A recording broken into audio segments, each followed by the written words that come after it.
The Pediatric Lounge, a podcast taking you behind the door of the physician's lounge to get a deeper insight into just what docs are talking about today. From the clinically profound to the wonderfully routine and everything in between. Physician Computer Company.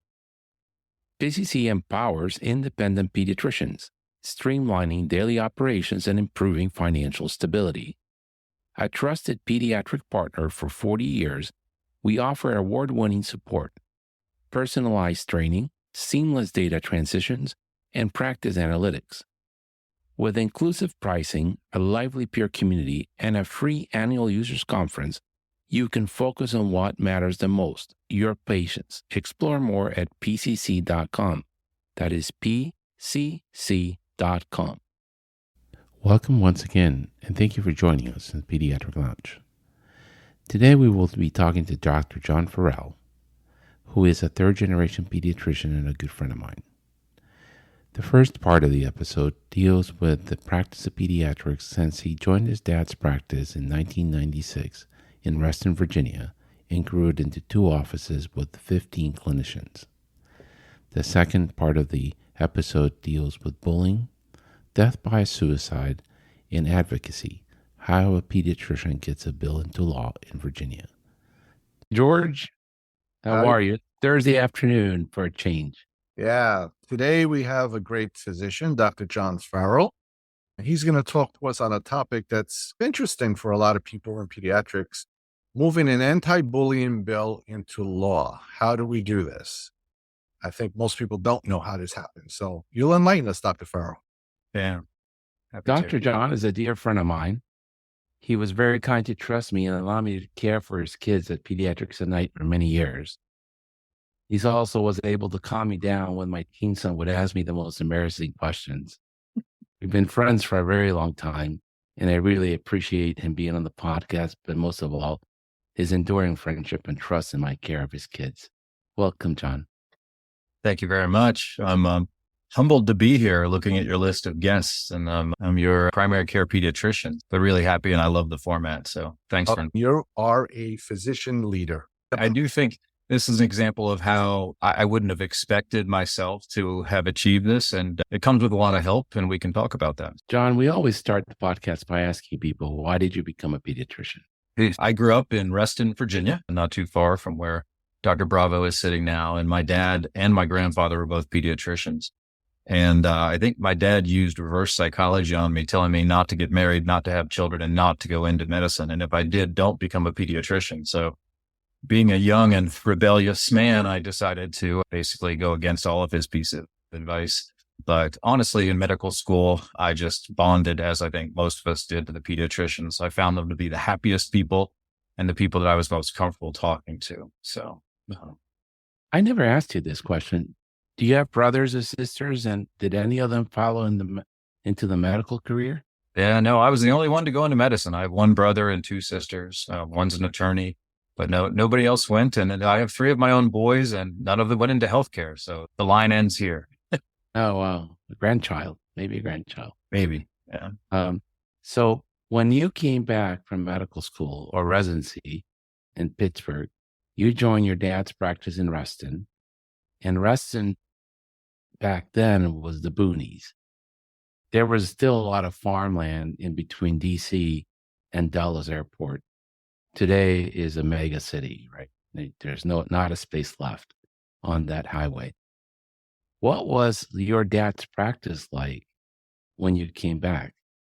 It's a good question. He was a solo pediatrician. I think he'd had 1 partner once, but he was a fiercely independent and very structured man. When I joined him, he was, I think we're talking about burnout in times currently, but I do feel like my dad was a little bit burnt out. He had let the practice not necessarily die, but decrease in size naturally because he was starting to limit his hours, those types of things. Now, he had a very loyal set of families that followed him, which I think set me up for some success. But he was working, I think, 4 days a week, had the office closed, a lot of half days.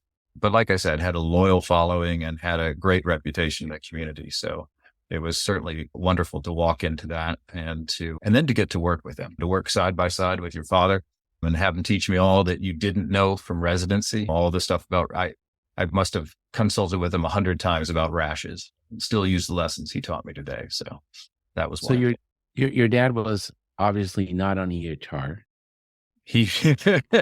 So he was the opposite. When I joined my father, I had to convince him to get a third telephone line and a fax machine at the time. This is 1996. And he had the two nurses that he employed also were your front desk, and they did the billing. Yeah, we had absolutely no technology in the office. I even had to get a nebulizer. He didn't even have one of those. So what about a pulse ox? Not yet. No, Those were very expensive in 96. Yeah. Yeah. He was pretty old fashioned and felt like, who needed a pulse ox? You just needed a physical exam. So, And obviously he didn't have a cell phone. He didn't have a pager through a big part of his career. So what was that like when you were a child? Like just on a Sunday, how would that work? So a good portion of my childhood was spent in the back of the car waiting for him to finish his calls at payphones. So anytime when we went out, and he was solo and shared call with another famous Northern Virginia pediatrician, Dr. Albert Moniz.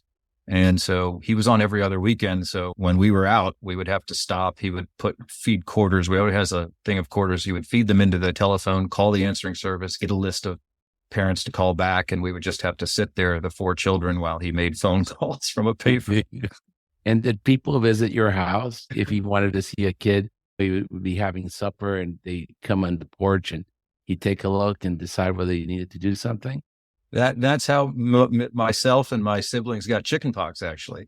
We had a visit from a neighbor wanting to know if this was chickenpox, right? Walked right into our foyer, and my dad ushered them right out onto the porch, but it was too late. To my chagrin, it was over Christmas break, so we weren't able to miss any schools. He was an ultimate community physician. So it was a different house world. calls too? I'm sorry? Did he make house calls also? Yeah, at the beginning, he did. I think those kind of went away with time. And I have the ledger from my grandfather's practice where he charged $2 for an office visit and $3 for a house call. He was in Clarksburg, West Virginia. Oh, Yeah. It's really fascinating to look at the finances back then.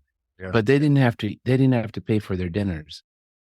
When you did house calls, you got some sort of alcoholic drink and some sort of meal at the house. And you couldn't say no because it was offensive to the mother who was hosting.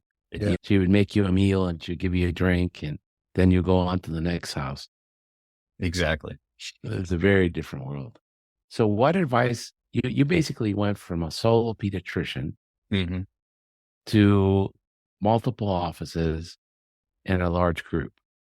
What advice would you give these young pediatricians today that are leaving the big health system and are venturing on their own?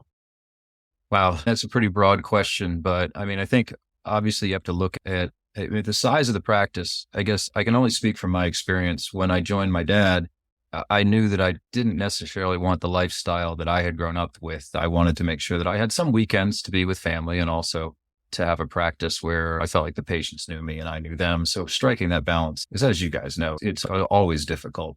So I went ahead and just slowly started to try to build up the practice in terms of volume and bring on new doctors. I didn't have a formula except for, okay, now we're scheduling visits more than two months out and we're full. Let's hire a new doctor. And it worked out really well that I'm now on every 4th or 5th weekend.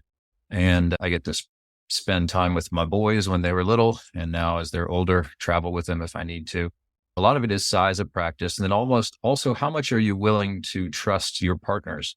Because very particular about the way I practice medicine. And I think you get trained a certain way and you want to find a group that works in that same fashion. And that is not easy to do. And it's certainly worth exploring that detail as much as you can before you join. And What kind of practice are you in now, or what kind of practice did you develop? so we have 2 offices now. We have 14 physicians, a mixture of part-time and full-time physicians. I have now 5 total partners, and the rest are employed physicians. And we have 1 office in Reston. My dad's original office has been ripped down for the metro coming through, but we moved over near the hospital. And the other office is in the town that I ended up living in. I tried to move back to Reston, but it was too expensive. So I moved out to Loudoun County, and I'm out here in Loudoun now. So basically, your father planted the seed and Yep. it grew and you cultivated that seed and made a field. Yeah. And I'm in an area with, I think at some point, the area that I live in had the highest birth rate of the entire United States. So a lot of young couples moving out here. Again, similar to me, they couldn't afford being close to the city, the typical suburban spread. So what makes you think, what made your practice succeed as it started off as a solo practitioner, and now you're a bigger group? What was the secret sauce? I think I have the answer to that. What's that? I think one of the genius things he did is, I don't know if this was intentional, but so Ruston, when his dad started Ruston, really was the Podogs. It was very far from the city. Now it's a mega metropolis and extremely expensive. Huh? When he came back, he moved out to South Riding, which is an outer suburb, like even more outer than Long Island is. Mm-hmm. And that's where all the young families were. And he really was involved in the community. John was really part of the community with his boys, and he lived there. He was involved in the schools, and that gave him a huge advantage. And no one else was out there when he went out first. He was first practice in that outer suburb. I think you were the first one out there. Yeah, that's true. I replicated what my dad had done in Reston, but I will say that commitment to community is something that's near and dear to my heart. And I can't say that I did that solely because to grow the practice, but it certainly was a secondary goal of mine. Growing up in Reston, as Dr. Bravo was talking about, it was its own community and it supported me through some tough times. And my high school, I still remember my high school athletic trainer being such a caring person and helping me through sports injuries. And I had a high school football coach. I know this sounds like Hollywood, but I wouldn't be sitting here today without him inspiring me to set goals and move forward. So when I moved back to the area, that same athletic trainer asked me to do sports physicals for the local high school. And of course, I couldn't turn her down. And that's when I started to get involved with community work. And it really is enriching. I think a lot of us are struggling, or I hear a lot of my younger colleagues talking about burnout and feeling burnt out. And of course, there are days and times when I'm exhausted, but I do think this kind of finding out what your community is, finding out what it needs. And we are uniquely situated to know what our communities need. The old overused statement of finger on the pulse is definitely where we are as pediatricians. And then trying to meld that with what your interests are and where you may have some expertise is how this worked out. So it seems random now when I look back, but starting there, I started to work with my local high school. So if we talk about community, the athletic trainer for the new high school that had been built out here, there weren't any physicians. So they needed somebody to be on the sidelines. Did I know anything about sports medicine?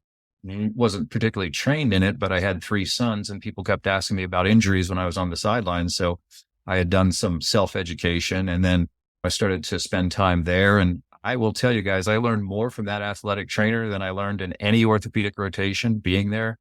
And the examination of an athlete recently injured right off the field is so different than the way they appear in your office the next day after those muscles and tendons have stiffened.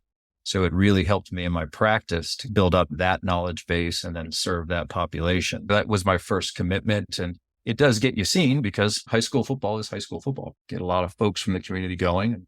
So yeah, it worked out well. Now, I'd be curious to ask you the following question, and I'm sure you've dealt with this. How did you deal with when you came up with a good idea to expand, to develop, to pivot, as they say today, when your senior physician, which was your father, said to you, why do we have to change? We've always done it like this. How did you deal with that? Because I dealt with this my entire career. I think that father-son relationship allowed me to maybe say things to him that I might not have said to a different senior partner. But going back to the original, I think my dad was burnt out. He had really done this solo his whole life. He'd been 30 years in Reston, and I think he was ready to step back. And so I got to work with him for 3 years, but he retired at that point. And that's honestly when I look back and I was woefully unprepared to take over practice at that point. No business training at all, no knowledge of billing, but I was young and enthusiastic and naive. So I took over the practice. That's all it takes, right? It takes that drive and sometimes that almost lack of knowledge. If I look back on it now, I'd say, what are you doing, young man? But I think hiring the right people. So I got some business consultants and realizing what you don't know and asking for help. So that's pretty simple, but that's what I did. So part of that journey included Manny Olivar. Yeah. And with him, you created a billing service, Capture. Yeah. Billing. Yeah. So finding somebody who's trained in the medical side of billing, it was not my passion, and I had no education on it. So bringing in an office manager to help me with that, Manny Oliver, has helped me to grow, to bill properly, and to make it financially viable to then bring on a new physician. So I talked to Manny because I wanted to be on the podcast to talk about everything billing. He said, absolutely not. I am a grandpa now, and I am doing Disney grandpa, and I don't want anything to do with billing anymore. Yeah, there's a burnout in that profession as well. And I think Manny did burn out, and then we've now parted ways, but he was essential to growing. So again, it's hiring the right people and realizing what you don't know and where your strengths are. Are you still a partner or owner of Capture Billing, or is that? No, that venture is over. And you guys, I don't want to bore our audience, but we're now part of Trusted Doctors. Dr. Sandy Chung, who's our current AAP president, has headed a group that does the billing for us. And I will say she has many talents. And one of those is negotiations with insurance companies. So she's quite talented. And so when you were involved in the billing, what was the key lessons you learned about an effective billing team other than hiring the right people? I don't know how exciting that is for the audience, but consistency and hiring, again, I know you said not hiring the right people. I'm more of an ideas person, and knowing that you're an ideas person, knowing that you need type A people who are going to check every box and make sure every letter is in the right position. And that's not me. And so I will say both myself and Manny would interview people and make sure that they were incredibly detail oriented. You guys know the games that insurance companies play if you don't put it in the right box or you don't click it properly. And this is, again, all before EMRs did that for us. That's where we came up with the title Capture, because you really felt like you weren't capturing enough. And at some point I was looking and we were getting paid, I don't know, for 6 out of every 10 visits. We were losing 40% of our income because of billing mistakes. And so really just drilling that down, looking very carefully at the percentages of what you're seeing and what's coming in and what your losses are. And we reduced that number to 8%, and that made a huge difference. So, yeah. And it's a difficult game. Still, it's a very difficult game. Despite of all the computers and all the automation, it is still where practices fail the most. You guys know, as pediatricians, you get a lot of complaints coming at you from parents. And I think the analogy I always use is when you were in kindergarten, there was that one little boy who made up a game. He made up some rules. You would play it. And then as soon as you started to win, he would change the rules to favor himself. He grew up to be an insurance company executive. I hope you're enjoying this episode of the Pediatric Lounge. Please note that this episode contains a discussion of suicide, bullying, self-injurious behavior, depression, and other references to other mental health disorders that may act as triggers. Dr. Leah Cugino has over 15 episodes on our podcast that deal with death by suicide in teens and teenagers, everything from prevention to treatment. If you feel that you need more information, that's a wonderful resource. Again, pediatricmeltdown.com, or you can listen to it wherever you download your podcast. Pay particular attention to episode number 106 on how to build community around children to prevent death by suicide. So who was Brody, John? Yeah, so to jump into the advocacy part, in February of 2022, I got that phone call that all pediatricians just hate to hear from a family friend of the Watsons. They're a family in my practice, that one of our 12-year-old patients had committed suicide, that he had died by a gunshot wound. And it just, I still get chills saying this out loud, and you think about the emotions you have and the thought process, and it was shocking. Just not him. There's no way it was him. It couldn't be this young man, but it was. And I think, so of course, reaching out to the family in a period of crisis and helping them go through it. So I think one of our also tough parts is when an autopsy comes in, is to sit down with the family and go through it. About 3 weeks later, I sat down with the family in their house and just talked them through this. And I think with how do I say this right? With our current political climate, our children, I feel, are just a mirror of what they see. So much they absorb and reflect. And I have seen in the last 3 years a lot more bullying complaints, a lot more almost harshness. Obviously, social media contributes, and the way that a bully can stay anonymous is now accentuated and enhanced.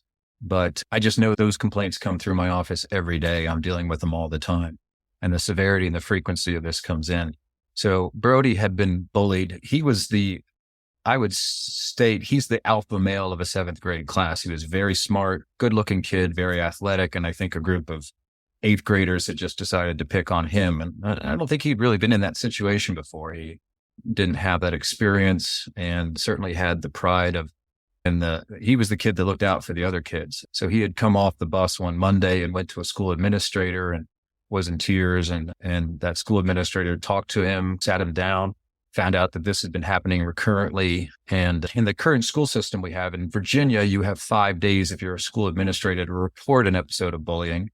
And so that administrator had known that, didn't make a phone call to the parents. And unfortunately, the night after that Tuesday night, Brody took his own life. He obviously had access to firearms. His parents were hunters. They had come from North Carolina. There's that aspect of it. But I think when I sit down with the parents, of course, the question is, this could have been prevented. And as pediatricians, it just rips you to the core to know that there's a tragedy that could be prevented. Mr. Watson was like, we get emails every day about lunch. We get emails about so many different things, so many communications from the school, but they couldn't communicate this to us in a timely fashion where what could I do to make my home safe? Are there things we would have done differently? I don't know, but I would have liked to have had the chance.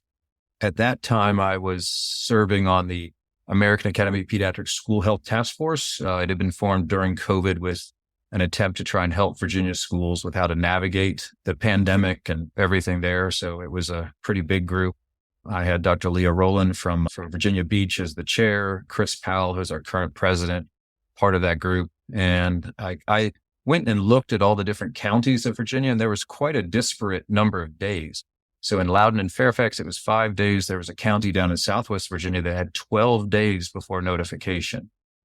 And I think these policies may have been in place for quite some time before there was the communication ability we have now. And as you guys know, as pediatricians, 24 hours in the mind of a 12-year-old can seem like forever. So I forwarded this to the committee. I was like, are you guys aware of this? Does anybody feel like me that this is just inherently wrong? I know that if my boys were being bullied, I would want to know right away. I think as part of the team, we need the pediatricians, the counselors, and of course, the parents to be involved. So I got a lot of support from them. They helped to navigate, I think, because of my position there. I wouldn't have known what to do if I hadn't been, active in the community that got me to that role. But they got me in touch with Virginia's American Academy of Pediatrics lobbyist. So we actually have a lobbyist, and she understands the nature of political action. Her name's Lauren Schmidt. She is incredibly impressive. She knows how to get this started. She helped me draft a bill. In the KISS principle, it's keep it simple. So we basically tried to, she got me in touch with Delegate Glenn Davis down in Virginia Beach and Senator John Bell from up here, because he's in the same district that the Watson family lives in. And Senator Bell met with the family, myself and Lauren. After Lauren coordinated it, he heard their story. He's unfortunately also had lost a son. So it was something that he embraced completely. And he agreed to sponsor the bill. Delegate Davis from the Senate side, or from the House side, sponsored it. So we had the bill going through both sides of the House and the Senate, with the majority party supporting it on both sides.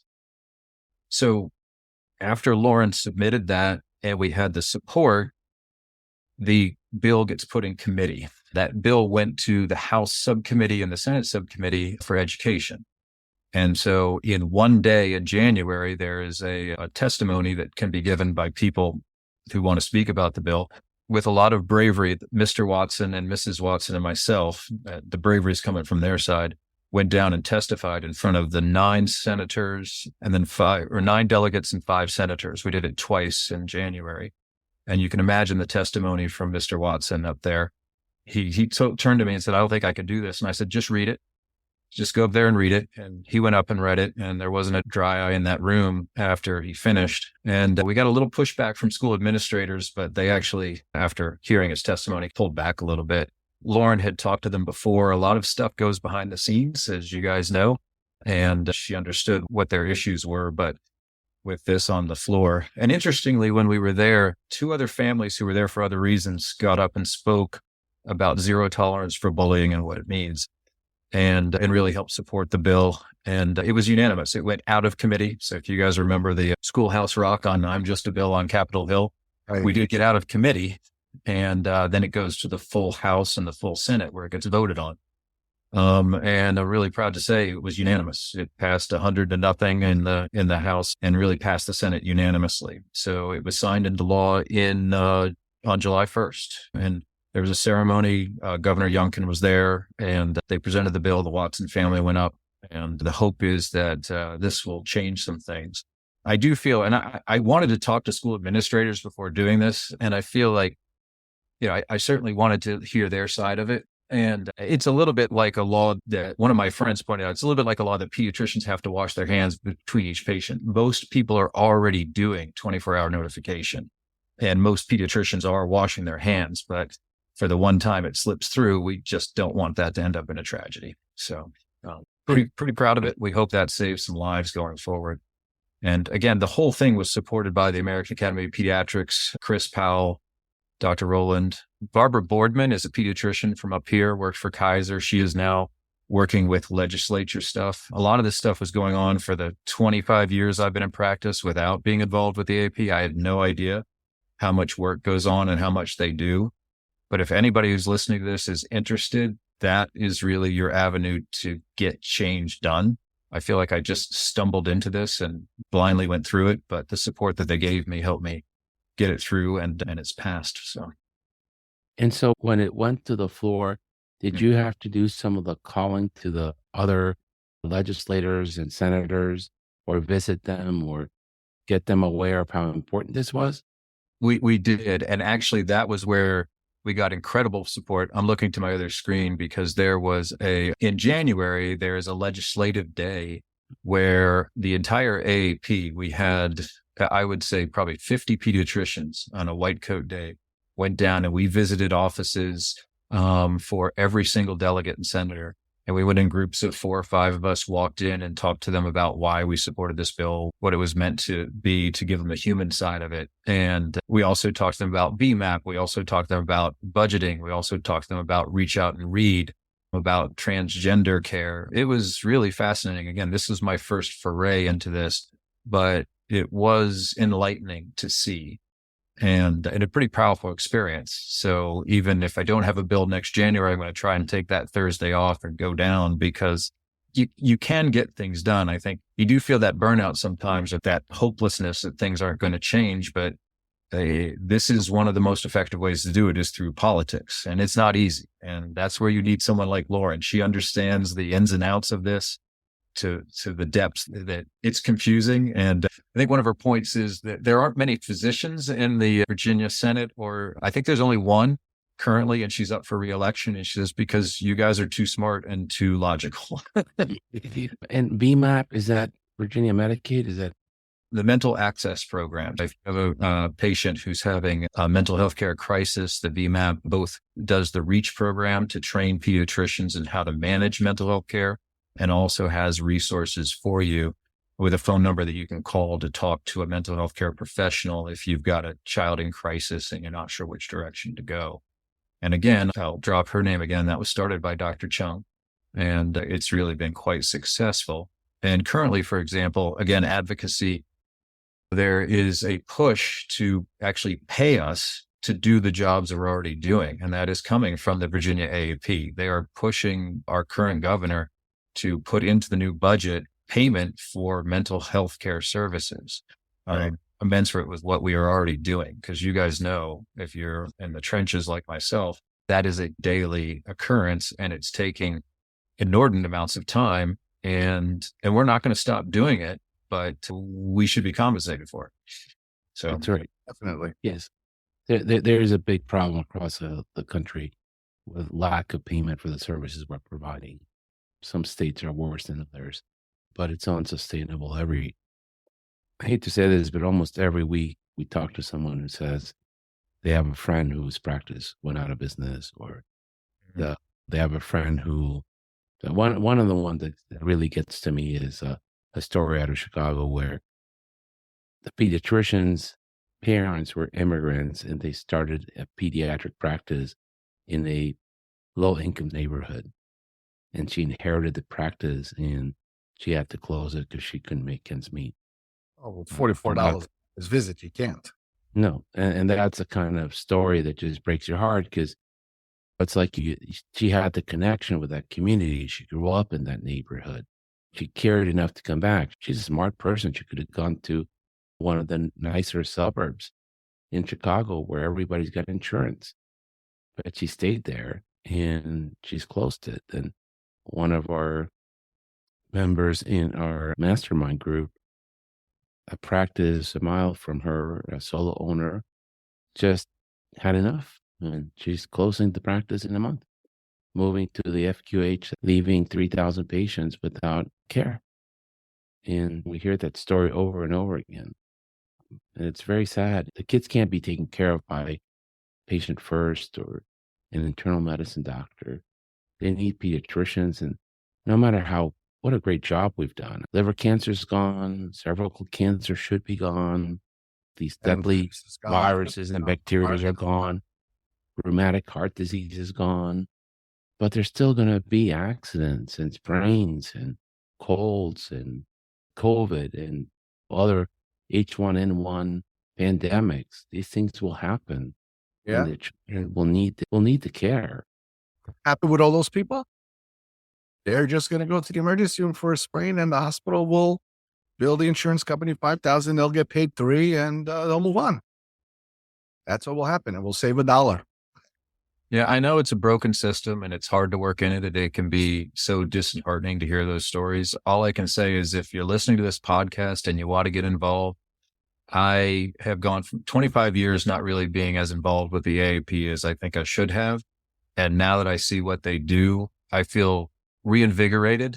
Again, I know everyone's busy. I know everyone has only so much time, but the AAP has a legislative committee, a school health committee, a mental health committee, a wellness committee. If you just want to help other pediatricians, if you feel like you could help out there, they have a wellness committee. And this is all in Virginia. And I suspect these committees exist in other states as well. I just don't know. You'd be shocked. The AAP in Virginia is very well run. Mm-hmm. So it's very well run in Rhode Island. You get to New York, not so much so. The other thing I'll point out that I wasn't aware of is I would pay into the AAP every year, go to the conferences probably every 2 to 3 years to get my CME. None of that money goes for political action. And I just dumped to that. And now our practice is donating every year. We come to the end of the year. We're like, okay, we're going to donate to the political action side of things because that's, I hate to say it, but we are competing with some big money here. We can't take on the NRA, but just the thing is, and I realize this after going through it, we have trust. People do trust their pediatricians. And if a politician can even receive $100 donation from the American Academy of Pediatrics, they have that trust. It doesn't have to be $1 million. That small amount of money with the trust that comes with it, that's where we can make a difference. And so we have to continue to capitalize on that as much as we can and leverage that trust in any way we can. And at this point, I feel like it's got to be political. And I stray away from political minefields my whole life. And I find it silly that I'm on the other side of it now. But when you see what a tragedy happened in your neighborhood, I couldn't just sit still and have nothing happen. And again, it was with that support. But so tell me a little bit more about this. Is it a PAC? Does a Virginia AAP have a PAC? That is correct. Individuals can donate money to without being members of the AP. Yeah, or as a member. But I guess I thought some of my dues may be shunted to that. That is not happening. So you have to give it separately. And I was just naive to that as well. I think sometimes I like to live in my little naive bubble and not realize this. But so yeah, the Virginia has a PAC. It's if you just go to the Virginia American Academy of Pediatrics Political Action Committee. And I will say it's not really well funded at this point, but even a small amount, and that politician can say, look, I have the support of your pediatricians, can go a long way when people are going to the polls and trying to, and this is a huge deal in Virginia this year. We have a major turnover of, you see complete flipping of the House and the Senate. It's quite a big deal. And again, never stepped into this realm before. I felt I should stay out of it, but I'm in it now, and it is much more important than I ever realized. And when you talk to the legislators and the senators, what is your experience? They're very knowledgeable on these issues. And do they just want you to write a check and go away? What is it like? Yes and yes. It's fascinating. They're human beings just like anybody else. I'm always impressed with people. I don't feel like I have any public speaking skills. I'm happy to talk to you guys because you're colleagues. I feel like this podcast is going out to my people, my pediatricians, but as a politician, getting up and just doing public speaking intimidates me, our ability to do that.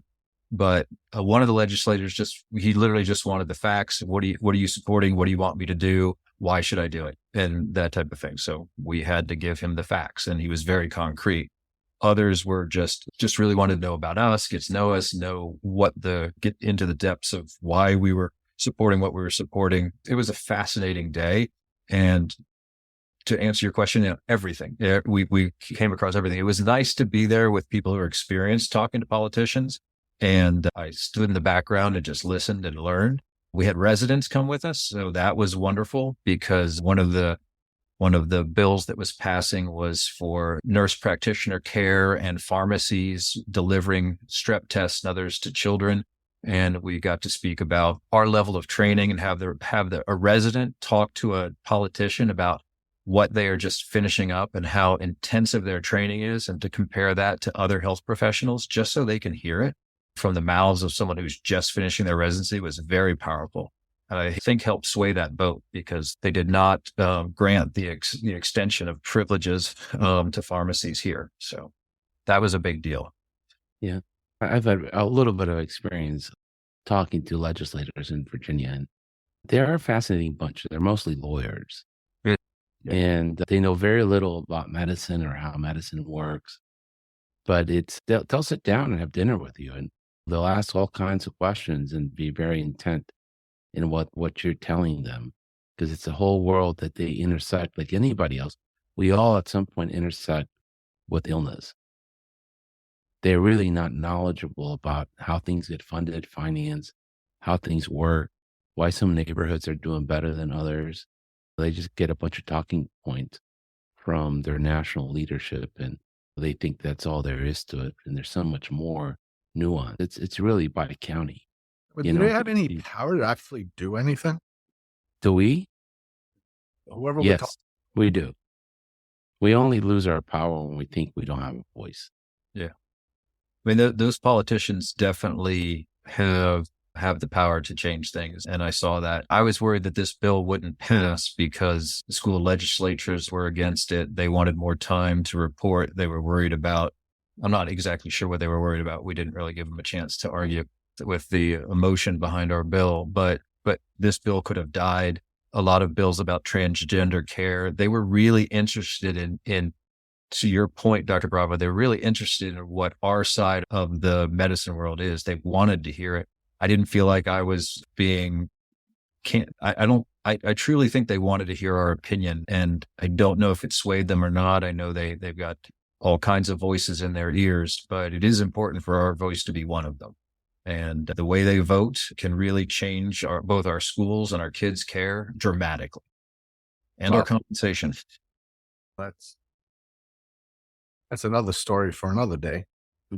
I think it's wonderful you did this for the Commonwealth, and especially for the memory of Brody and his mom and dad. This must have been somewhat, I don't think you can ever get over the loss of a child, but this must have been at least something that helps a little in that journey. I hope so. Yeah. It's very sad. What do you think Or what do you see right now as the biggest challenges for the specialty of pediatrics? Ooh, that's a tough one. I can help with that. I think the problem is that everybody around us, other than pediatricians, think we just take care of little children and we're not that important. And little children are not that important. You have to get the message out that actually little children become big children, big people with chronic healthcare disease, and pediatricians help to prevent that. So we have to get that message and narrative going. I think I'm going to say the deterioration of trust in your medical home. I know that's a big topic, but I think we go back. We started this podcast talking about my grandfather going to people's houses and charging them $3 and leaving with a chicken instead of $3. But he had the respect of his community and he wasn't questioned. And some of the things he said back then were wrong. Like I look at it now and say, oh my gosh, I can't believe my grandfather was telling them that this, that, or the other was the way to treat this disease. We now know better. So there's a middle ground there. It's okay to be skeptical. It's okay to question, but I certainly see a massive deterioration in the trust that we hold so near and dear. And I think as a community pediatrician, we still have it, I feel like I work every day to continue to try to cement that trust so that when really big life or death decisions come down, those parents know that I guided them the correct way with nutrition or breastfeeding or sports injuries or whatever it may be, so that when it comes to vaccinating your child against a deadly disease, that they'll continue to trust me. And I have seen that deterioration thanks to misinformation, and it is difficult to combat. That's it. It's back to I told a story earlier before we were on about it. When I was a teenager, or not even a teenager, a 12-year-old, and I was getting misinformation from another 12-year-old about FLE like topics and the confusion it left in me. He was the beginning of misinformation, but it didn't go anywhere. If I had been able to get onto Google and research what I was being told when I was 12, I would have gone to some very dangerous websites and I probably would have been deeper into misinformation. And unfortunately, those echo chambers exist. And that's why we need people like Dr. Paul Offit, who you guys have had on here, who is my hero, to continue to do what they do and for us to listen and to reflect what he says. Paul is many persons' heroes. What I like the most about Paul is his humility and his empathy. So he understands these decisions aren't easy for parents. The three of us, I say this because it's true, none of us are going to ever be able to be pregnant. So we won't have to decide whether we take an RSV shot while we have a baby in the womb, and what harm that could do to the baby, or if the baby's more premature or not. And I think often we are not humble enough and say, this is what we know today. The scale tips in your favor. It's not, nothing in life is risk-free. You get in your car, you put your seatbelt on, you don't know you're going to come home. But you stay home, you could trip down the stairs. You can't eliminate risk. That's just life. But he's very humble. He explains, here's the risk, here's the advantage. That doesn't work for you. Maybe you do Beyfortus on the baby, very low risk. It works really well, protects them the first season. And I think we need a little bit more of that. And to your point, I came here as an immigrant in 1970. And I found America to be an incredibly kind country. I don't find that anymore. The kindness is gone. It's gone in Wegmans. It's gone in the exam room. It's gone when you're driving. We need to get back to being kind to each other. It's a necessary grease that allows the wheels to not grind so hard. And we don't want to lose our patience and see another measles epidemic in America. And you're right. That is a very serious reason for concern. Yeah. We just actually saw a patient with varicella disease. Really? Oh, yeah. Believe it or not. Wow. Was exposed to somebody that this little baby was 14 months. She delayed her vaccines. And of course, she came in with varicella. Unfortunately, the physician that was on duty wasn't sure. So she sends me a text message. I said, send over a picture. So he sends over a picture and we looked at it and confirmed it. So yeah. So she looks like the hero. As a community member, although I understand what you're saying, Dr. Bravo, I'm going to respectfully disagree. I think the kindness is still there. It's just not trumpeted. And the lack of kindness is being trumpeted or put up on news sites and media. But the kindness is still there. I think the more you get involved with your community, the more it gives back to you. And even with what you see sometimes nationally, you come back to your community and it's still a home. And that kindness is there. It's just hidden. It's not as upfront anymore. Yeah. But why do you think, Dr. John, that there's still hope that we'll be able to keep our doors open and take care of kids, which is ultimately what we want to do? Yeah. Because I think people who commit themselves to a pediatric training, I guess what I would say, we do nothing better. We're the best at doing nothing to children. And I think over time, parents come to realize that sometimes that's the best way to go. With RSV, I will say that many times. You get questioned, should we use antibiotics? Should we use steroids? Should we use albuterol? And I'm answering no and no. We have millions of babies who came before yours where we tried it and it didn't work. I know it's instinctual to maybe try albuterol in this situation, but it makes things worse rather than better. And once they go through that, again, it's going back to trust. Because if you generate that trust through your time that you spend with families, which I know is becoming more and more limited, but then get outside your doors, get outside your building, whatever community you're in, whether it's in New York or Long Island or Montana or here in Virginia, you step outside, see what the community needs. Even that hour of, I don't care if it's being a coach or working with, if you're a dancer, just volunteering with that. It doesn't have to be medical. Just step outside in your community, build up that trust. That's how you're going to survive. I do think that's part of the secret to the success of at least my practice. And it wasn't really intentional. It was just because I felt like you needed to give back. So I think that's how we survive, is that continued connection with community. It's very interesting to me that it's all over the papers that pseudoephedrine doesn't help with your cold. Or really, when did you discover that? Right? Oh, A little bit much, Dr. Brown. What I hate is when people give the kids like NyQuil, and some of these medicines have Benadryl, pseudoephedrine, Tylenol, dextromethorphan. I'm like, yeah, you're lucky the kid woke up the next day. Oh, I used to give, I remember when I first started working, they used to give, what was it called for coughing? codeine, Phenergan with codeine, Phenergan, stuff like that. yeah. It's called Phenergan. medicine. Mm-hmm. And they used to get upset when the new guys wouldn't prescribe it. Because Dr. such and such used to do this all the time. Yeah. That's my proudest 1-star review on Google. I had a parent come in demanding it and I refused to do it. And I got a 1-star review because I wouldn't prescribe codeine for his son's cough. And I just wanted that up at the top. I was like, that's fine. I'll take that. That's doing harm. Now, codeine's not around at all, right? It's just, I'm sure it's around. no, the FDA put a warning label not to use in kids a while back. So I don't think you can find codeine suspension anymore. I used it a lot for ear infections, but it's not always effective to manage pain. So they put a black label box, and I don't think you can find it anymore.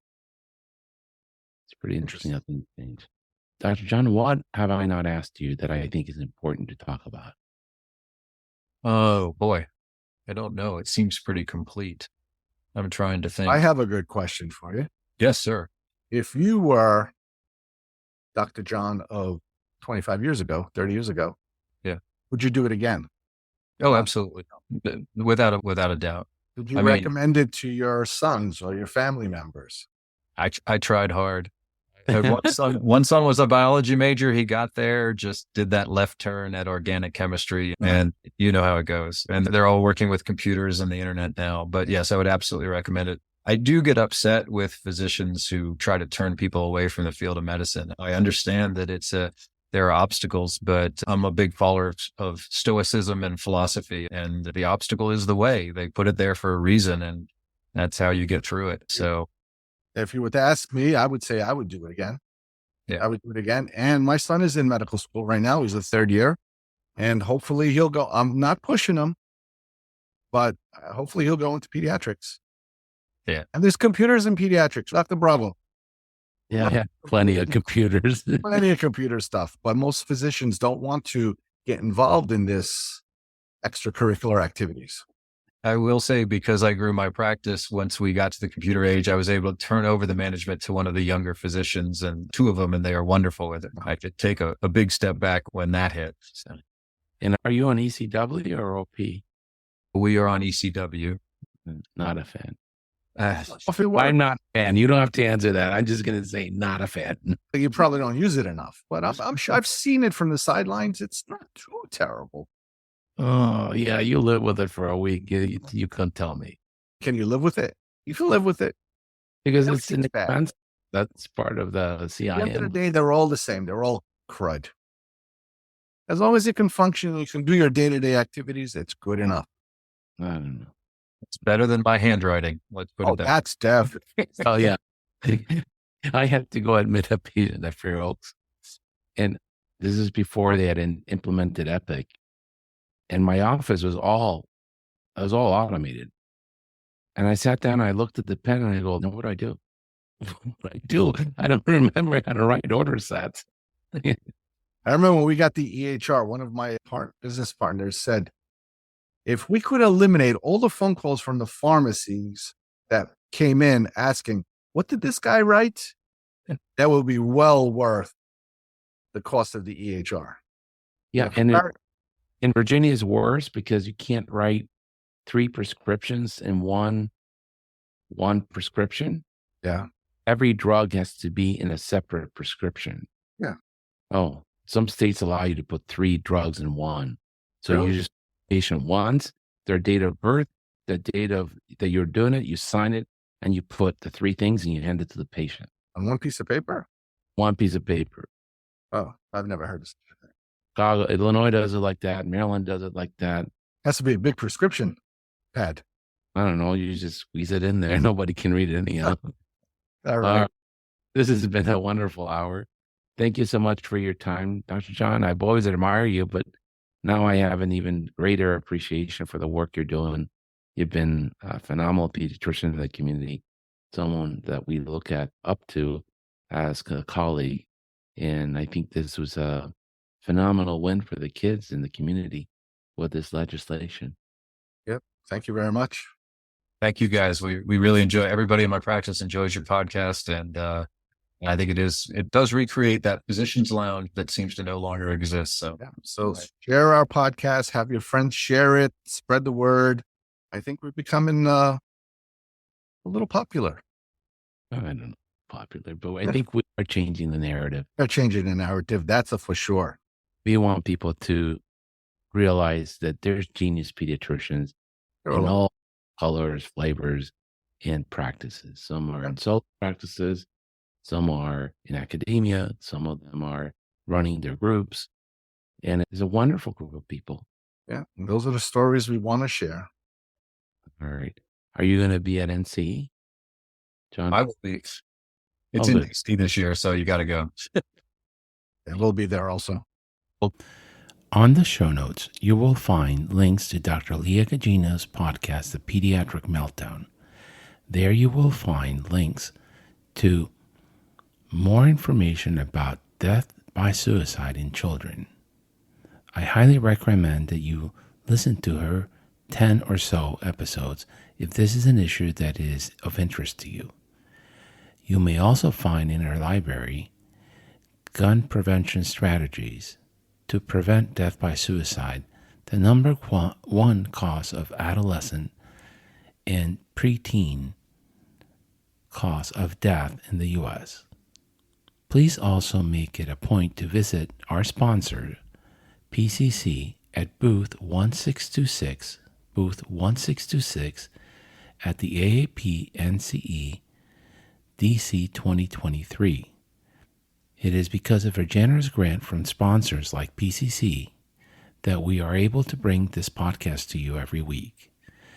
Additionally, don't forget to visit booth 1527, Nicholas Children's Hospital in Miami.